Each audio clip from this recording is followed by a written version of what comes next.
Hello beautiful soul! Welcome back to my channel. This is Micha Ami from Japan.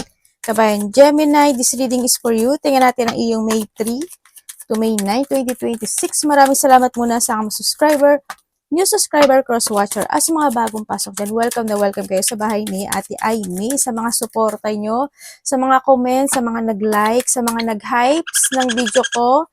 Yan, sa mga bagong subscriber, syempre, maraming salamat sa mga inyong suporta and love. God bless you all.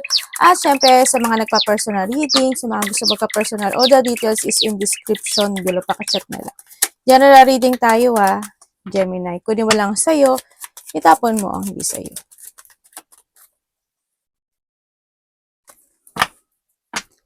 Energy reading. Kuha tayo na iyong angel's number. Angel's number this week ni Gemini.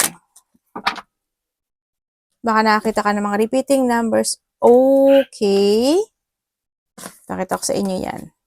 Meron kang 14, 15, 24, 30, and 8. Meron kang Virgo, Capricorn, Pisces, Aries, and Cancer.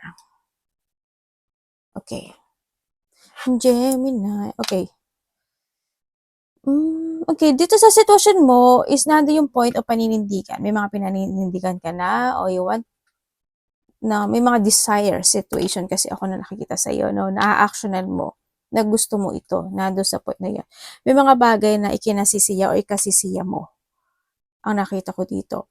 Sa iba naman sa inyo, ang nakita ko rin sa iba is may mga oras, panahon, o pagkakataon na pwedeng lumalagpas sa iyo or nasasayang. Pwede rin kasi the point na ito is pwedeng resting time ka, holiday ka, vacation ka, or mga bagay na parang hindi mo siguro na pagtutuunan ng pansin, pwedeng nahandon sa point na pinapaliwanag ko para mas maintindihan nyo. Pwedeng sa iba is hindi mo na pursue o pwedeng pinagpapaliban mo, pwedeng mga nahandon sa point, no? Sa iba naman sa inyo, ang nakikita ko dito is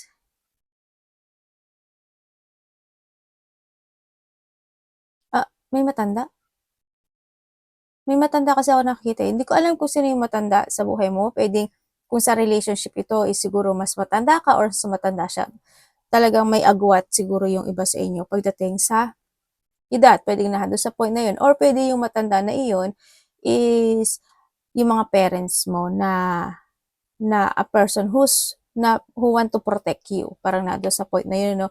Pero ang hindi ko lang maintindihan kasi may lumalabas din kasi na either matanda ito or a person who's connected sa'yo na meron siyang masamang pakay sa'yo. Yun ang nakikita ko dito Hindi good yung energy niya pagdating sa'yo. Someone is wearing a mask, hoping hindi ikaw ito. Okay?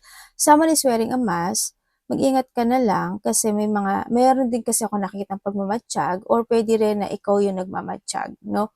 Andito yung point na mas makakaramdam ka this time ng peace of mind sa iba pero may worrying. Hindi ko lang alam bakit.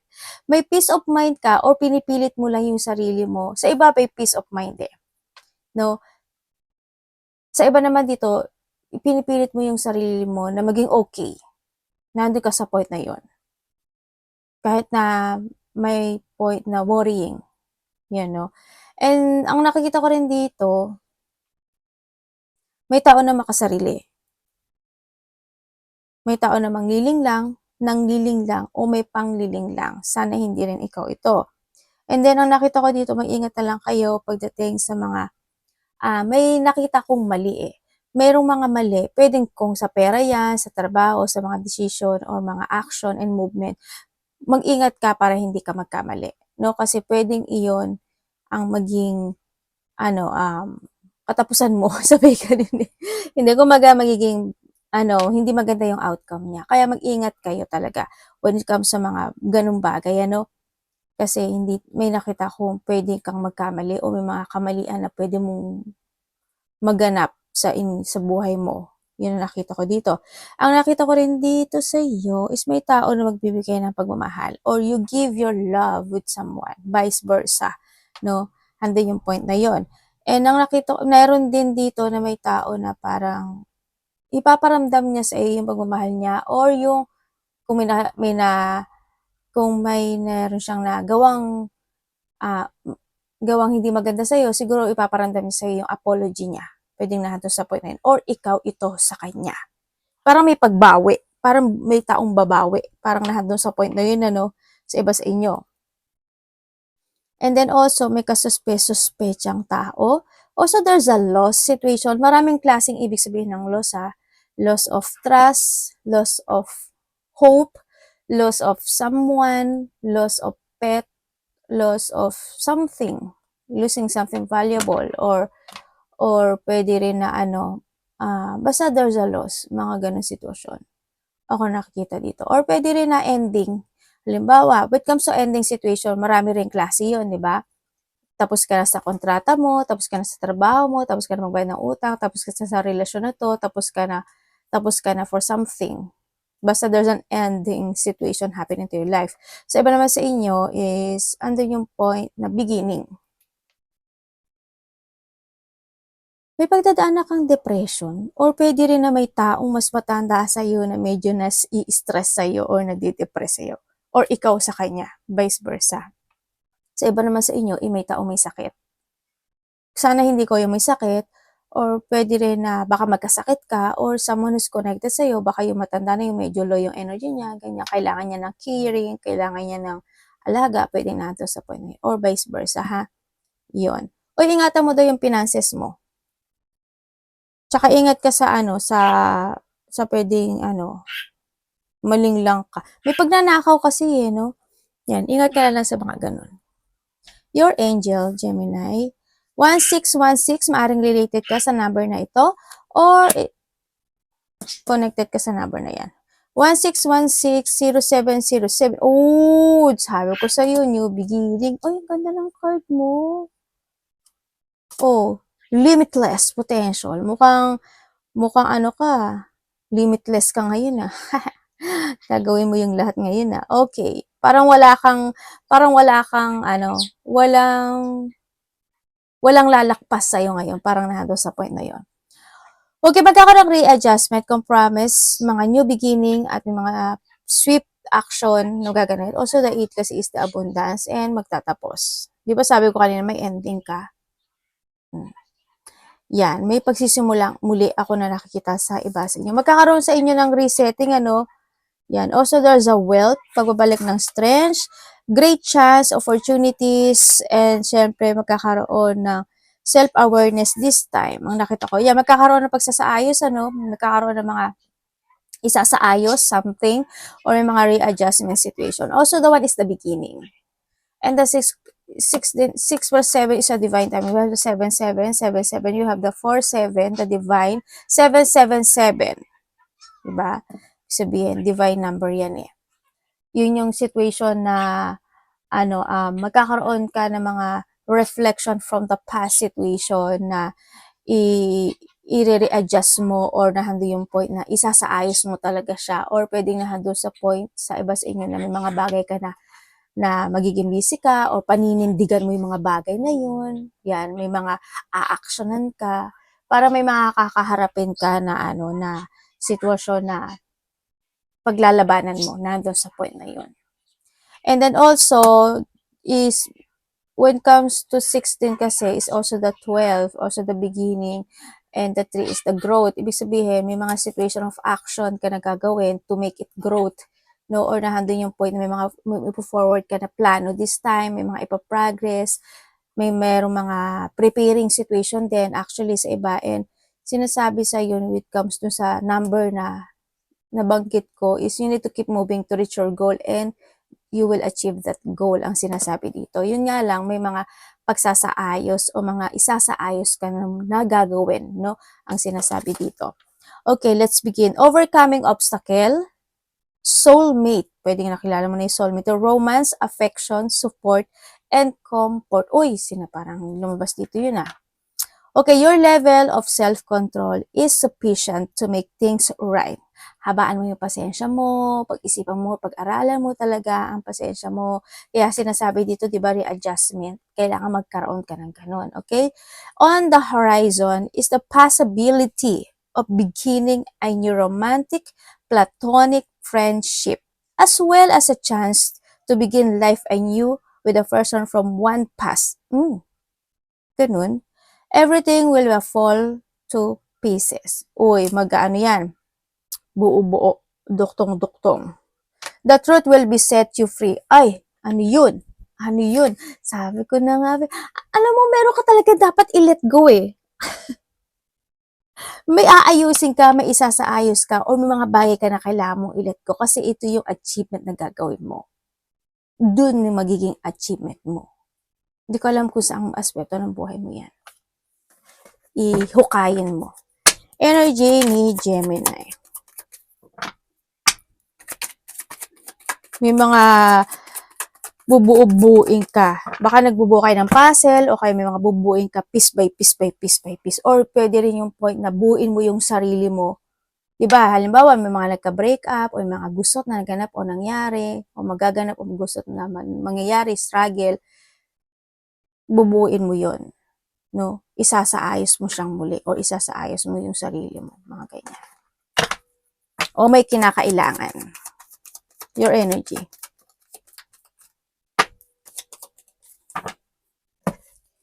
Okay, when it comes sa iyong energy.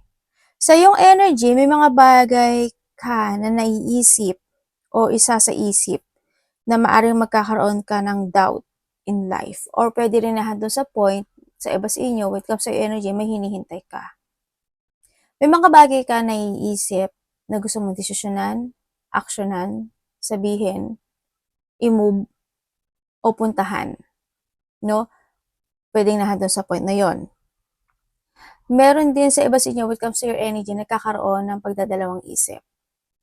In some aspect of your life, may mga bagay ka na naisip na gano'n. May mga situation din na nakita ko sa iba sa inyo is nandun yung point na may mga bagay ka na i-discover. Parang nandun sa point na yun sa iba, or sa iba dito may mga preparing situation. Siguro may mga naiisip ka na gusto mong i-prepare, actionan, mga ganyan. Nagkakaroon ng mga pagpaplano, may mga naiisip kang gustong planuhin, mga ganyan. Sa iba naman sa inyo is meron kayong mga traveling, no? Malayo man yan o malapit. Yun yung nakikita ko sa yung energy. Baka may mga vacation situation kayo o kaya holiday, resting time, ganyan. O kaya mag-rejuvenate kayo o kaya naman is baka may mga movement relaxation situation na pwedeng maghanap sa inyo. Pwedeng you are more on meditating, di ba? O kaya is sa iba sa inyo is more on active ka with comes sa sarili mo to revealing yourself sa sa mga exercising, pwedeng nandun sa mga activity mo, may mga ginagawa kang ganun. No, yun nakita ko sa iba. Tingnan natin ang parating sa iyo. May mga movement and action. May mga idea ka na naisip. Parating kay Gemini.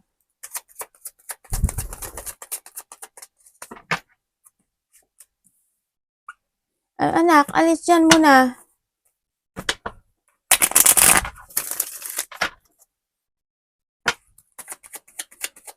Air of Cups.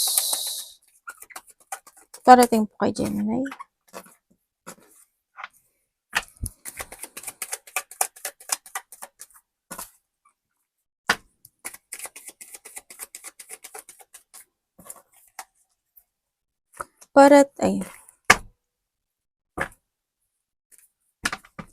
Balasahin natin. Parating po kay Gemini. Show me, show me, show me. Oh. Magkakaroon ka ng connection sa dalawang babae. Yun nakita ko. Hindi ko alam. Siguro, may hihilingin ka sa kanya, magkakaroon kayo ng pag-uusap, o may hihilingin siya sa iyo, o may ibibigay ka sa kanya, o may ibibigay siya sa iyo. Pwedeng nandun sa dalawang babae ito. Sa iba naman sa inyo is magkakaroon daw ng mga union. Ganyan. Pwedeng family, relationship, kung sino man niya, magkakaroon daw ng mga union. And then also, parating din sa iyo, ang sinasabi dito is, ang dami mong 10, oh. Dalawa yung 10 mo. Completion is coming. O may mga bagay ka na naiisip na you want to complete. Pwedeng nandun sa point na yon. Sa iba sa inyo is, merong tao, sa iba dito, pagkalito ito, no? So, iba sa inyo, pagkalito itong sitwasyon na to. Pwede may mga bagay na malilito ka to decide to move. Pwedeng nandun sa point na yon. Or nandun yung point na sa iba naman is merong tao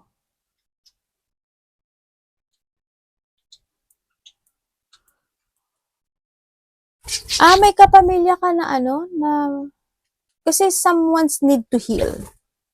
Hindi ko alam kung kapamilya mo siya or ikaw. Kasi ang nakita ko dito, either may mga check-up, hospital, confine, paralyze, or maintenance. Mga ganon, doctor. May nakita akong ganon. Ikaw or your family member, sa iba sa inyo, kung may mga ganon, pukusan. Sa iba naman sa inyo, ang nakikita ko sa iyo dito is merong may disappointment eh. Makakaramdam ka raw ng disappointment sa mga tao na makakausap mo. Isa man yan o dalawa. Pwedeng babae ito. Yun. Pwede rin sa iba lalaki to. Iba dito busy kayo, no? Yan. May mga multitask, multiple priorities daw kayo nagagawin. May mga pagsasaayos nga talaga, no? O nandun yung point of paglipat. Maraming klase ibig sabihin ng paglipat. Pwedeng lilipat ka ng bahay, lilipat ka ng lugar, ng place, ng trabaho, or for a while, pwedeng nandun sa point. May mga paglipat or lilipat ka ng pwesto mo, mga ganyan, no? May mga ililipat ka na sitwasyon or may lilipat sa iba, no? And ang nakikita ko rin sa iyo is yung traveling nga, no? May mga malayo man yan o malapit kasi may departure ako na nakikita dito. Sa iba sa inyo. Ang iba naman sa inyo is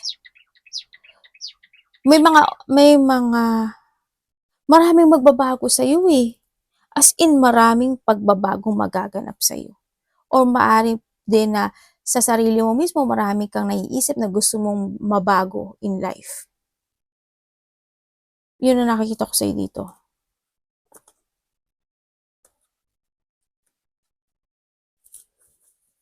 Sa iba naman, merong papers and documents. Pwedeng may mga asikasuhin ka, matatanggap mo, asikasuhin, ipapasa, isusulat. Parang may mga ganun sitwasyon. Hindi ko alam kung in what way siya. Yun nakita ko dito. In 3 days, 3 weeks, or 3 months, ang sinasabi rin dito is may blessing na darating sa'yo. Hindi ko alam paano makakarating siya sa'yo. Pero may blessing to na darating sa'yo. Yun. Ano ba ngayon? May, June, July, August. Pwedeng August, September, or July, August, September. Pwedeng na sa point na yon, di ba? O kaya weeks man siya or days. Mga ganyan. Positive outcome is coming. Pero may may mga situation ka na na parang i-let go mo. Parang hinihiling mo na i-let go. Yun ang nakita ko. Pero nagkakaroon ka ng frustration daw eh.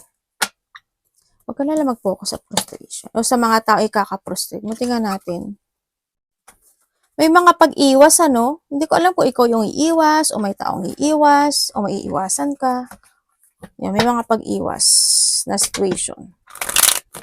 Dapat iwasan ni Gemini.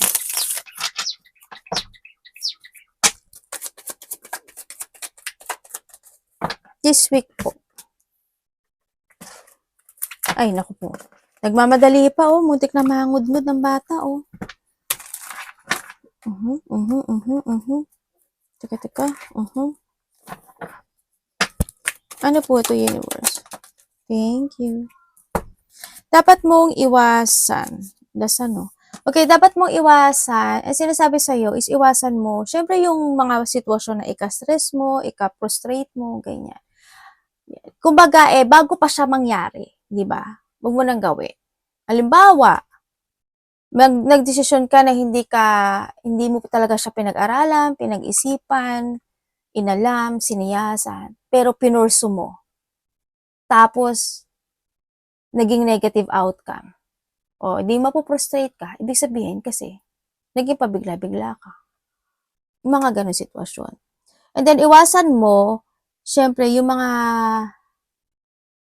chismis, kumbaga, no? Iwasan mo yon. O kaya makisawsaw ka sa mga chismis, o makikinig sa mga chismis na hindi mo naman alam yung totoo. Kaya nga siya chismis, di ba? Yun yun. Porket, ay, talaga? Kailangan alamin mo yung totoo, kung totoo siya o hindi. Alam mo naman ang chismis may pakpak, nanganganak, ganun yun, no? Okay? Tapos wag ka na rin makasawsaw. O baka naman ikaw yung founder, di ba? Huwag mo na lang gawin, iwas ka na lang din.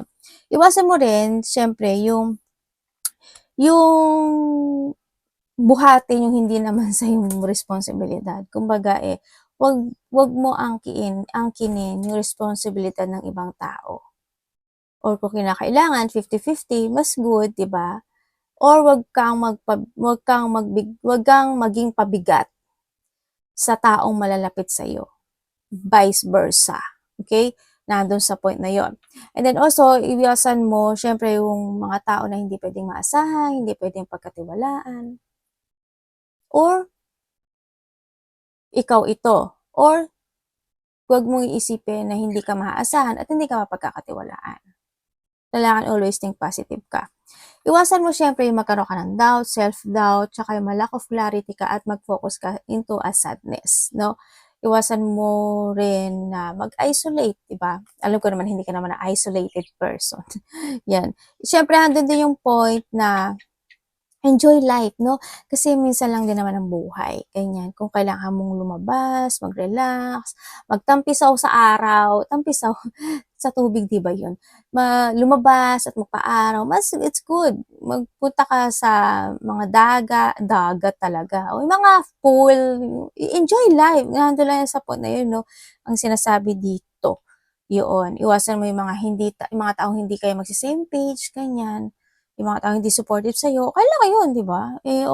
Kumbaga, tsaka yung mga chismis, di ba? Ibig sabihin, pag chinismisan ka nila, ibig sabihin, sikat ka. Diba? Ibig sabihin, wala silang ginagawa sa buhay nila kasi mas nagpo-focus sila sa energy ng ibang tao. Ganun lang yun, di ba? Mas maging ka-proud ka kasi pinag-uusapan ka. Ganun lang. Pinaka-the best sa lahat. Uy, naku pero mo sa sobrang busy nila sa buhay nila, na ipapasok ka pa nila sa utak nila. Di ba? Proud. Proud dapat. Di ba? Ganun lang yun. Maging proud ka sa sarili mo kasi napapansin ka nila, yung sarili nila, hindi nila napapansin, di ba? Sikat ka. Tingnan natin ang iyong love. Kapatid, anak, magulang, karelasyon. Pero kung ikaw ito, huwag mo namang gawin, syempre, di ba? Love ni Gemini. Ay, ganun.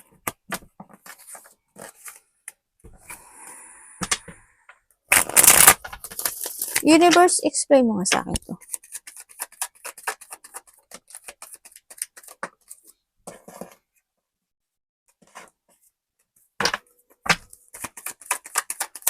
Love po ni Gemini.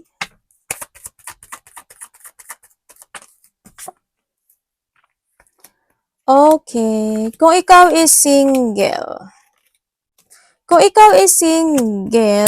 pwedeng may tao na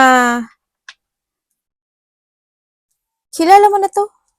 Sa iba dito, kilala mo na to. Sa iba naman sa inyo, magugulat ka lang, bigla mo siya makikilala. Sa hindi inaasahang pagkakataon.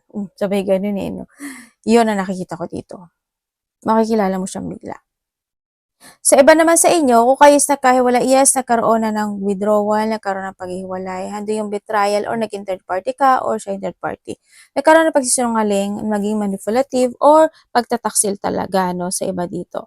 Ang nakita ko rin dito is, yun nga, hindi nagkaintindihan, no? Hindi naging same page. Kung titignan mo kasi dito, hindi naman talaga matatag yung relationship, no? Pagdating sa relationship, hindi siya naging matatag, nagkaroon talaga ng breakup, pag-iwan sa ere, sa nakikita ko rin. Ang nakikita ko rin dito kasi, alam mo yung naging maiksi yung pasensya ng isa. Yun. Hindi dahil sa palagi kayo nag-aaway, siguro kung may mga nangyayari man struggle or nagkakaroon ng complicated situation, pwedeng naging maiksi yung pasensya na iba and nag-let go. Pwedeng dumating talaga sa point na yun, yun. And then, kung kayo naman is may third-party relationship. Pero alam mo, kung nagkahiwalay kayo nito, still naman to na nagmamatsyag to sa'yo or ikaw sa kanya. Kasi doon pa rin nakikita ko na pagmamatsyag. Andun pa rin din naman yung paghihintay, no? Nandun pa rin naman na, ang nakita ko nga sa kanya kung nasaan man siya ngayon, itong tao na 'to, nagkakaroon siya ng pag-a-isolate, nakakaramdam siya ng lungkot. Hindi ko alam bakit, pero may lungkot ako nakikita kasi niya sa kanya at nakakaramdam siya ng painful situation this time. Yun. Sa iba naman sa inyo, kung kayo is may third party relationship, dahil alam ko naman na ginawa mo ang lahat pagdating dito sa connection na 'to, pero nandun pa rin yung point na loneliness, no? Minsan hindi natin kasi kayo magkaintindihan, no, dito sa sitwasyon. Hindi siya nagiging maganda yung bunga na rin this time sa may mga third party, pero pinipilit mo pa rin naman kahit papaano, no? Kasi mahalaga siya sa'yo. Iniisip mo na lang o nag-i-illusion ka na lang baka someday, somewhere. Pero alam mo, darating yung point hindi kayo. Magkakahiwalay talaga kayo. Kasi kung mag-aaway, hot and cold na rin to no? Pero nasa sa'yo pa rin to. Ikaw naman magde-decide nito Yun. Kung wala naman kayong third party relationship, pwedeng iba dito is bago kayo. No? Or sa iba naman sa inyo is, may something talaga dito. Hindi ko alam po sa part mo or sa part niya, may something hiding when it comes in this connection. As in, meron. Meron talaga. Basta sila, handun yung happiness, handun yung partnership. May mga time lang talaga na hindi kayo magkakaintindihan, ganyan, o hindi magsi-same page talaga yung mga energy nyo. Pero, handun naman din yung paninindigan ng isa kasi mahalaga. Nagkakaroon, may mga emotional situation kasi, kumbaga, no, may mga ikakagulat, ikakasyak, o ikabibigla ka minsan na pangyayari na magaganap dito sa relasyon na to. May mga ganun. Ako nakikita. Baka may mga bagay na hindi mo inaasahan, mangyayari yun, mga ganyan. Hindi ko naman kayo tinatakot, pero kung matagal na kayo at ano mo naman to, manage mo yung relationship na to, hindi masanay ka na. Pero dito may something hiding. Ikaw or siya, parang gano'n. Tingnan natin ang iyong money. Gemini.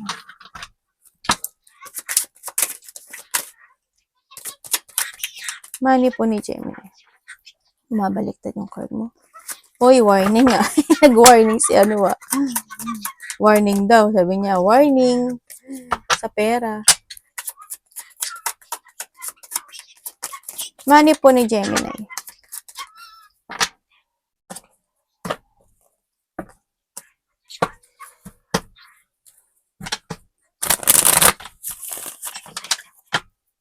Ano po yun, universe?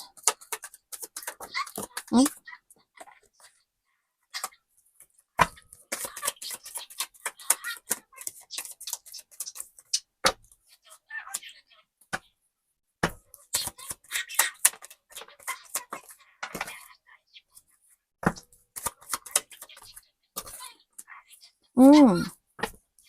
Okay, pagdating sa iyong money.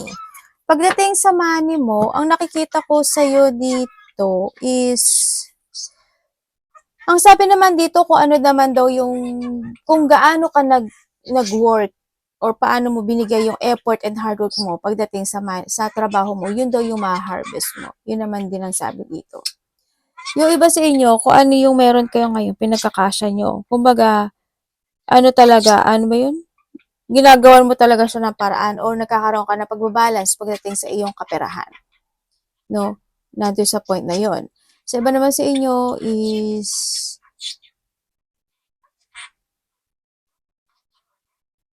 mag-ingat ka lang sa pera, no? Kasi may nakikita ko sa iyo pagdating sa pera na pwedeng magkaroon ka ng problema connected ang pera or trabaho. Yun ang nakikita ko sa iyo. Ingatan mo na lang. No, kung kailangan magkaroon ka ng pag-i-evaluate pagdating sa pera mo, gawin mo. Para makaiwas ka rin. Magkaroon ka ng control and balance talaga. Kailangan mong iayos at maging aware ka talaga. Ay, nakita ko kanina na ingat ka raw, sabi. Yun ang sabi. Arigato namaste, God bless.